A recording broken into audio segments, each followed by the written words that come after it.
Dispatchers are the vital link between deputies, firefighters, and paramedics to get you the help that you need. And joining us right now with the details on how you can become one, yeah, you can do it. Sheriff Kelly Martinez and Training Supervisor Mary Chris Mercado. Ladies, thanks for being here. We appreciate it. The fact that people watch us and there's no way I could ever do, there's no way I can't do, we're putting that to rest because you can, and this is a great opportunity. Tell me about how this is going to work. Yeah, well, there's a couple of things that are going on. This is the first of its kind, we believe, in the region. It is happening across the country in some places, but we recognize that dispatching and call taking is hard. It's 24 hours a day, 7 days a week. It's the first link to our organization. When somebody's in trouble or needs help, they can pick up the phone and get a hold of someone. But we've developed a program where we're going to be able to allow people to do call taking from home.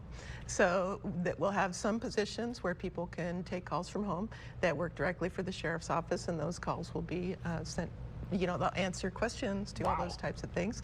And Mary Chris is going to talk about it a little bit more. She's actually one of ours. She's been dispatching with us for a long time.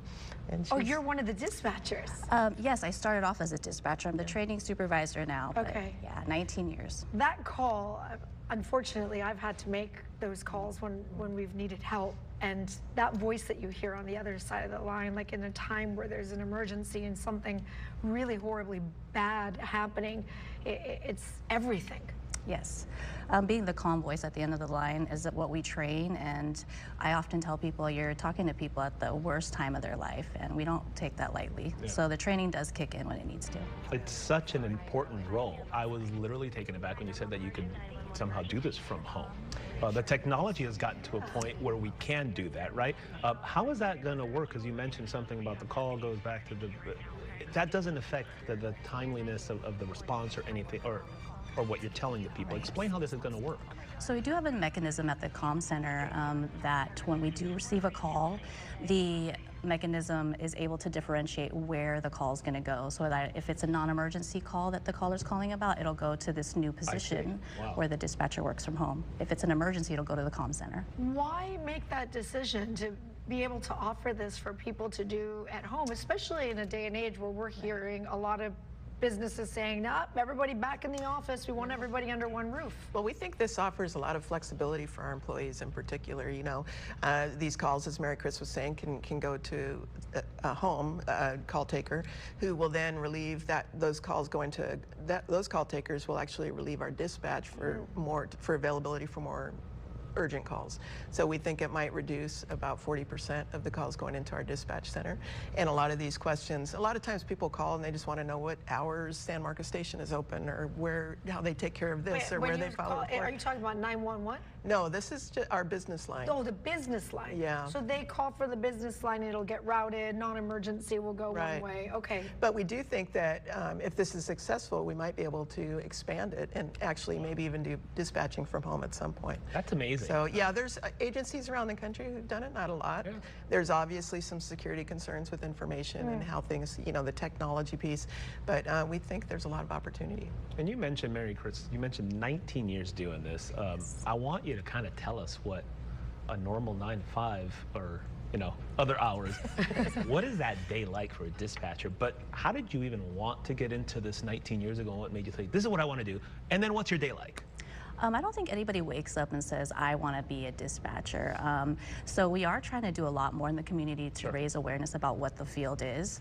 I graduated with criminal justice from San Diego State, and right after that I became emergency services dispatcher. A typical day for a dispatcher, they would come in, they would attend briefing, and they're trained, the emergency services dispatchers are trained to either do call taking, radio, or an inquiry position where they're running plates and running names.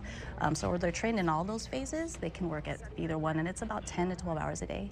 Shali mentioned the calming voice on the other end of the phone. When thinking about applying for a job like this, you would think you got to have a certain kind of special person and personality to do something like this. Oh. Who is that person? Yeah.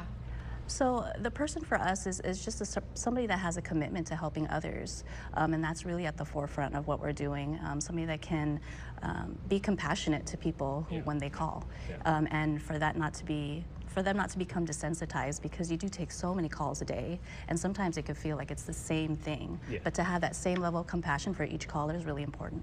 I love this. We're going to get the information up on our website for people, and then like requirements and all that stuff will be listed on there. I'm assuming you have. Yeah, and we not only this call taking from home position is open, but also call taking at our dispatch center for the 911 calls that you talked about, also, Okay. which eventually can lead you to be an actual dispatcher. Excellent. Yeah, where you're directing the deputies to calls and helping coordinate and navigate all that. So. Other openings, it's good stuff. Look, Yeah. we talked about how, you know, it's challenging, it's a difficult job, but it takes the right person. Rewarding, yes. What's the number one thing, what's the best part of the job right there? The best part of the job is it's really not the same thing every day. Yeah. And so the variety of all the things that you get, it's an ever-changing field, so it's always changing.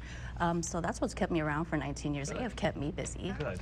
Mary Chris, so thank you for 19 years of service. Amazing, thank you so amazing work. much. Thank you so much. And Sheriff, of course, we appreciate your time as Thank you. always. Thank you both.